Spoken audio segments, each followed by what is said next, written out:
امہات المومنین نے پردہ کر لیا تھا، اور وہ پردہ بس اللہ کا حکم سمجھ کے کیا، اور یہ جو نص ہے جس میں اللہ نے حکم دیا پردے کا، تو یہ قیامت تک کے لیے اب.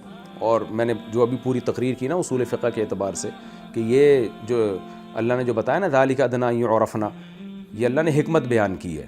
حکم کا مدار حکمت پر نہیں ہوتا، علت پر ہوتا ہے. اور امام حنیفہ کے نزدیک اس کا کیا مطلب ہوگا؟ امام حنیفہ کے نزدیک اس کا مطلب یہ ہے کہ یہاں یہ بطور حکمت کے نہیں بلکہ بطور علت کے ہے. علت یہ تھی چہرے کا پردہ چھپانے میں کہ اس میں فتنے کا اندیشہ ہے، لہذا امام حنیفہ کہتے ہیں کہ چہرے کا پردہ وہ سطر میں داخل نہیں ہے، سطر میں داخل نہیں ہے کہ ہر حال میں اس کو چھپانا فرض ہو. البتہ اس کے پردے کی فرضیت کسی اور وجہ سے ہے، وہ ہے فتنے کا اندیشہ.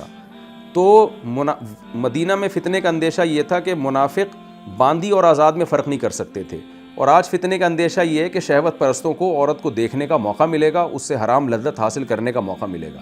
تو اس لیے متاخرین فقہا نے سب نے اسی پہ فتویٰ دیا، جو احناف میں جو حنفیوں میں متاخرین فقہا گزرے، کہ بھئی اس زمانے میں آزاد جوان عورت پر چہرے کا پردہ بہرحال چھپانا فرض ہے.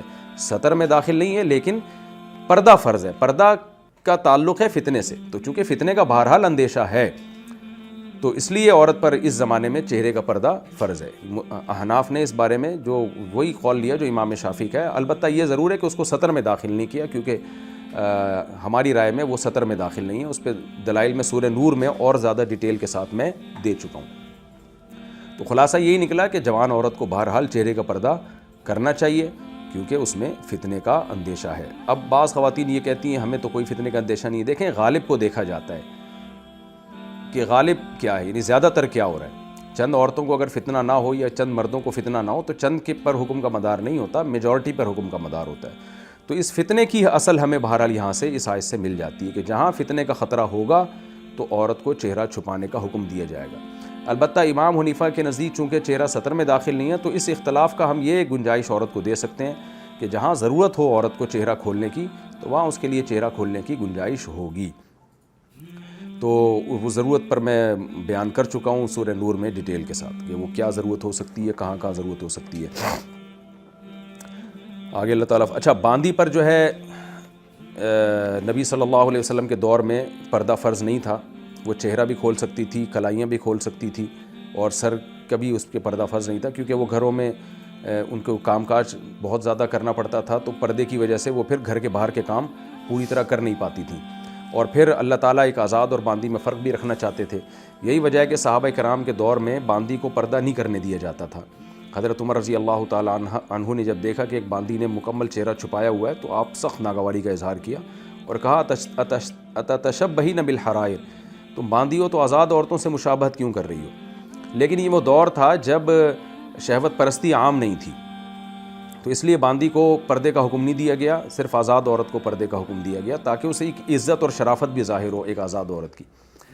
لیکن جب فتنہ پھیل گیا بہت زیادہ، لوگوں میں دیر سے نکاح ہونے لگے، تو 7ویں صدی ہجری میں علامہ ابن تیمیہ رحمہ اللہ نے فتویٰ دیا، اور بہت سے علماء نے ان کی رائے سے اتفاق کیا کہ اس زمانے میں انہوں نے فتویٰ دیا کہ اب باندیوں کو بھی پردے کا حکم دیا جائے گا، کیونکہ باندیوں کی عزت بھی محفوظ نہیں ہے. تو صحابہ کا دور تھا، اس میں چند منافق اوباش قسم کے لوگ بس وہ باندیوں کو چھیڑتے تھے، لیکن نارملی باندیاں محفوظ تھیں. تو بعد میں علماء نے اس پہ فتویٰ دیا جن میں ابن تیمیہ رحمہ اللہ سر فہرست ہیں. انہوں نے کہا کہ ہمارے دور میں جو باندیاں ہیں تو ان کو پردے کا حکم دیا جائے گا، کیونکہ اگر یہ اس طرح سے بے محابہ گھومنا شروع کر دیں پنڈلیاں اور کلائیاں کھول کے تو شہوت پرستی پہلے کی نسبت بہت زیادہ بڑھ چکی ہے، تو بہت زیادہ فتنے کا اندیشہ ہے. اور آج تو باندیاں ختم ہی ہو گئیں، لیکن اگر آج بھی باندیوں کا دور ہوتا تو آج پہلے سے بھی زیادہ پردے کا حکم دیا جاتا، کیونکہ ابن تیمیہ کا دور پھر بھی بہت اس میں امت میں خیر غالب تھی. اور آج تو کس طرح سے موبائلوں کے ذریعے بے پردہ لڑکیوں سے رابطے ہوتے ہیں اور کیا کچھ نہیں ہو رہا ہوتا سوسائٹی میں. تو آج اگر باندیوں کا نظام دوبارہ آ جائے تو اس میں ان کو پردے کا حکم دیا جائے گا، ان کو اس طرح سے پنڈلیاں اور کلائیاں کھول کے آزاد گھومنے کی اجازت نہیں دی جائے گی. صحابہ کے دور میں بہت جلدی شادی ہوتی تھی اور بہت کثرت سے شادیاں ہوا کرتی تھیں، لوگ زیادہ بیویاں رکھتے تھے، تو ان کی ان چیزوں کی طرف توجہ نہیں جاتی تھی. جب انسان حلال سے سیر ہو جاتا ہے تو پھر وہ حرام کی طرف قدم بہت مشکل ہوتا ہے اس کے جانا. لیکن آج نکاح بھی دیر سے ہوتا ہے، کثرت ازواج کا رواج بھی نہیں ہے، اور پھر انٹرنیٹ پر فحش چیزیں اور ٹک ٹاک یہ ساری چیزیں آپ کی شہوت کو بھڑکاتی ہیں.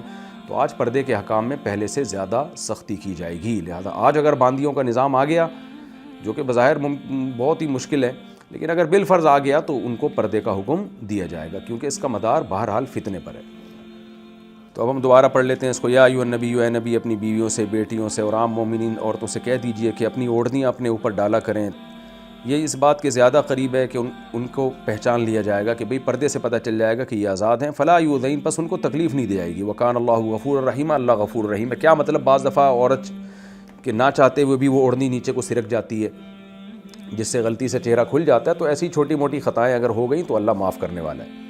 یہ بالکل ایسے ہی جیسے جوائنٹ فیملی میں جب پردہ ہوتا ہے نا دیور سے اور جیٹھ سے، تو بعض دفعہ نہ چاہتے ہوئے بھی آمنا سامنا ہو جاتا ہے، کیونکہ ایک گھر میں رہتے ہیں، تو کچن میں دیور چلا گیا تو غلطی سے بھابھی پہ نظر پڑ گئی، تو نہ چاہتے ہوئے بھی، تو اس میں پردے میں جو ہے نا آپ اپنی طرف سے کوشش کریں، جو غلطی سے ہو تو وہ اللہ کی طرف سے معاف ہے۔ لَئِن لَّمْ يَنْتَهِ الْمُنَافِقُونَ، اللہ کہتے ہیں یہ منافق لوگ اگر باز نہ آئے اپنی حرکتوں سے، یہ اللہ نے باندیوں کو بچانے کے لیے، کہ باندیوں کو پردے کا حکم تو نہیں دیا جا رہا، لیکن منافقین کو دھمکی دی جا رہی ہے اگر یہ اپنی حرکتوں سے باز نہ آئے، اور وہ لوگ جن کے دلوں میں مرض ہے، یہاں مرض کا ترجمہ کیا گیا شہوت کا مرض ہے، بس عورتوں کو دیکھنے کا ان کو شوق ہے، تو یہ والا جو شہوت کا مرض ہے، یہ لوگ اگر باز نہ آئے۔ والمرجفون فی المدینہ، اسی طرح مدینہ میں شہر میں افواہیں پھیلانے والے، مدینہ شہر میں جو افواہیں پھیلانے والے لوگ ہیں وہ بھی اپنی افواہوں سے باز نہ آئے۔ لنغرینک بہم، تو اے نبی ہم آپ کو ان پر قدرت دیں گے۔ ثم لا یجاورونک فیہا الا قلیلا، پھر یہ لوگ مدینہ میں بہت تھوڑا رہیں گے، بس اتنا جتنا جلا وطنی کے لیے ان کو ٹائم دیا جائے گا، یہ آپ کے ساتھ رہ نہیں سکتے، جلا وطن کر دیا جائے گا۔ ملعونین، لعنت کی جائے گی، اور ایسا بھی ہو سکتا ہے کہ اینما ثقفوا، جہاں بھی ان کو پایا جائے گا، اخذوا، ان کو پکڑا جائے گا، وقتلوا تقتیلا، اور خوب ان کا قتل کیا جائے گا، یعنی وہی حال ہم ان کا کریں گے جو ایک جنگی کافر کا ہوتا ہے، جو میدان جنگ میں ہوتا ہے۔ تو منافقین جب یہ دھمکی نازل ہوئی نا تو وہ رک گئے، انہوں نے باندیوں کو تنگ کرنا چھوڑ دیا۔ پھر اللہ فرماتے ہیں سنت اللہ فی الذین خلو من قبل، یہ پہلے لوگوں میں بھی اللہ کی سنت گزر چکی ہے کہ ایک لمٹ ہوتی ہے ہر چیز کی، جب کوئی اس کو کراس کرتا ہے تو پھر اللہ کا غضب آتا ہے، اور آپ اللہ کی سنت کو تبدیل ہوتا ہوا ہرگز نہیں پائیں گے۔ لیکن اس میں ایک پردے کی احکام میں نا ایک حکمت کی بات یہ بھی ہے کہ اللہ نے آزاد عورت کو اسپیشلی پردے کا حکم دیا، کیونکہ اس کی عزت زیادہ ہوتی ہے۔ اسی وجہ سے مسلم سوسائٹی میں ہمیشہ سے جتنی بھی عزت دار فیملی ہوتی تھی نا، ان کا پردہ اتنا زیادہ سخت ہوتا تھا۔ تو جو بادشاہوں کے گھرانے ہوتے تھے، ان کی عورتوں کو تو کبھی کسی نے برقعے میں بھی نہیں دیکھا ہوتا تھا، اتنا پردہ ہوتا تھا۔ ہم ہندوستان میں، ہماری دادی ہمیں بتایا کرتی تھیں، کیونکہ ہمارا بھی زمیندار تھے ہمارے جو دادا تھے، اور بہت اللہ نے مال و دولت سے نوازا تھا، تو ہماری دادی بتایا کرتی تھی ہم نے بہت سارے نوکر چاکر رکھے ہوئے تھے، تو ہم مالداروں میں شمار ہوتا تھا۔ تو کہتی ہم چونکہ مالدار تھے تو ہمارا پردہ بہت سخت ہوتا تھا، کیونکہ مالداروں کو عزت کی نگاہ سے دیکھا جاتا تھا، تو ان کی عورتوں میں بہت زیادہ پردہ ہوتا تھا تاکہ یہ پتہ چلے کہ عزت دار عورتیں ہیں۔ تو ہماری دادی بتایا کرتی تھیں کہ ہم جب گھر سے باہر نکلتے تو گھر کے دونوں طرف چادریں لگائی جاتی تھیں، پھر ہم ڈولی میں جا کے بیٹھتے تھے، اور پھر جو ہے وہ جو مزدور ملازم ہوتے تھے وہ ڈولی اٹھا کے کہیں لے جایا کرتے تھے سفر کے لیے، تو پھر وہ چادریں ہٹائی جاتی تھیں۔ تو یہ رئیس لوگ جو ہوتے تھے نا، جو خاندانی رئیس ہوتے تھے، ان کے یہاں اس طرح کا پردہ ہوتا تھا۔ بادشاہوں کے یہاں بھی ایسا ہی ہوتا تھا۔ آج بھی دیکھ لیں سعودی عرب میں جو اب تک بادشاہی نظام چلا ہے، ان کی عورتیں نظر نہیں آتی تھیں، اب آہستہ آہستہ سعودی عرب بھی لبرلزم کی طرف جا رہا ہے، لیکن مسلم سوسائٹی میں ہمیشہ سے ایسا ہوتا تھا، جتنی عزت سوسائٹی میں زیادہ ہوگی عورتوں میں پردہ اتنا ہی زیادہ ہوگا۔ یہ انگریز نے آ کے بیڑا غرق کر دیا ہے کہ جتنی عورت جو ہے وہ عزت دار ہوگی اتنی ہی کپڑے اس کے جسم پہ اترتے چلے جائیں گے۔ تو یہ جو ہے نا اب ہماری سوسائٹی میں جو لبرل انٹیاں ہیں، جو مالدار انٹیاں ہیں، ان کے آپ کپڑے دیکھیں کم ہوتے چلے جا رہے ہیں۔ تو یہ فطرت کے خلاف بغاوت کی ہے گورے نے، کافروں نے، کہ جتنی عزت دار عورت ہے اس کا پردہ اتنا ہی ختم ہو گیا۔ تو یہ بالکل الٹا، کیونکہ قرب قیامت ہے نا تو ہر کام الٹا ہوگا، اور کافر کا تو ہر کام فطرت کے خلاف ہوتا ہے۔ تو نکاح چھوڑ کر ہومو سیکسولیٹی کی طرف آ رہے ہیں، اور جتنی عورت عزت دار ہوگی اتنے ہی جس کے کپڑے جسم سے اترتے چلے جائیں گے۔ تو قرآن کی ان آیتوں سے ہمیں پتہ چلتا ہے کہ عورت کی عزت پردے میں ہے، جتنی پردے دار ہوگی اللہ کی نظر میں اور مسلم سوسائٹی کی نظر میں اتنی ہی عزت دار سمجھی جائے گی وہ۔ یسألک الناس عن الساعہ قل انما علمها عند اللہ، لوگ آپ سے قیامت کے بارے میں پوچھتے ہیں، آپ بتا دیجئے کہ اس کا علم اللہ کے پاس ہے۔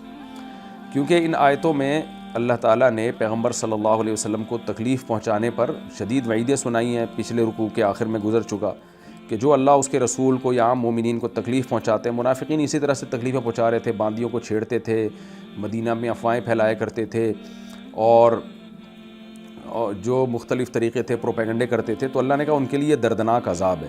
تو جب بھی قرآن دردناک عذاب کی دھمکی دیتا ہے تو فوراً سوال پیدا ہوتا ہے یہ کب آئے گا بھئی عذاب؟ ظاہر ہے قیامت کے بعد حساب و کتاب ہوگا۔ تو پھر وہ پوچھا کرتے تھے قیامت کا ٹائم کیا ہے؟ یہ کئی بار یہ سوال قرآن میں دہرایا گیا اور اس کا ایک ہی جواب دیا گیا ہے کہ علمھا عند اللہ، اس کا علم اللہ کے پاس ہے۔ وما یدریک لعل الساعۃ تکون قریبا، اور آپ کو کیا خبر، ہو سکتا ہے قیامت قریب ہو۔ نبی صلی اللہ علیہ وسلم کا زمانہ آدم علیہ السلام کے زمانے سے اگر آپ دیکھیں نا تو پھر قیامت میں اور نبی صلی اللہ علیہ وسلم کے زمانے میں بہت کم فرق ہے۔ حدیث میں آتا ہے بعثت انا والساعۃ کہاتین، اللہ نے مجھے اور قیامت کو اس طرح قریب قریب بھیجا ہے، کیونکہ آدم علیہ السلام کا زمانہ تو بہت طویل ہے، تو اس کے حساب سے ہمارے نبی سب سے آخر میں آئے، تو ہمیں یہ 1400 سال لگتے ہیں، بہت لمبے، لیکن یہ زمین کی اگر آپ عمر دیکھیں اور انسان جب دنیا میں آیا تو اس وقت سے اگر آپ تاریخ میں جو وقت گزر چکا ہے اس کے لحاظ سے یہ بہت زیادہ قریب ہے۔ ان اللہ لعن الکافرین، اللہ نے کافروں پر لعنت کی ہے اور ان کے لیے بھڑکتی ہوئی آگ تیار کر کے رکھی ہے، خالدین فیہا ابدا، جس میں وہ ہمیشہ رہیں گے، لا یجدون ولیا ولا نصیرا، اس میں کوئی دوست اور مددگار نہیں پائیں گے۔ اور یہ وہ دن ہوگا یوم تقلب وجوہہم فی النار، جس دن ان کے چہرے آگ میں الٹائے پلٹائے جائیں گے، یعنی الٹ پلٹ ہوں گے چہرے آگ میں، اللہ ہم سب کو بچائے۔ یقولون، اس وقت یہ کہہ رہے ہوں گے، یا لیتنا، کھائے کاش، اطعنا اللہ و اطعنا الرسول، ہم نے اللہ اس کے رسول کی اطاعت کی ہوتی۔ وقالوا، اور کہیں گے، ربنا، اے ہمارے رب، انا اطعنا سادتنا، ہم نے اپنے سرداروں کی، وکبراءنا، اور قوم کے بڑوں کی اتباع کی ہے، فاضلونا السبیل، انہوں نے ہمیں راستے سے ہٹایا، گمراہ کیا۔ تو کیونکہ منافقین بھی اپنے سرداروں کے کہنے میں آ کے یہ سب کچھ کیا کر رہے ہوتے تھے، تو یہ پھر چھوٹے کیا کہیں گے، ربنا آتہم ضعفین من العذاب، اے اللہ ان کو دگنا عذاب دے، ایک ان کے گناہوں کا، ایک ہمیں گمراہ کرنے کا، ولعنہم لعنا کبیرا، اور ان پر بہت بڑی لعنت بھیج دو۔ تو یہ اللہ کافر اور منافق کو بتا رہے ہیں کہ تم اپنے بڑوں کے کہلاوے میں آ کے یہ سب کچھ کر رہے ہو جو کچھ کر رہے ہو، تو کل قیامت کے دن تم خود انہی سے براءت کا اعلان کرو گے اور اللہ کے عذاب سے تم بچ نہیں پاؤ گے۔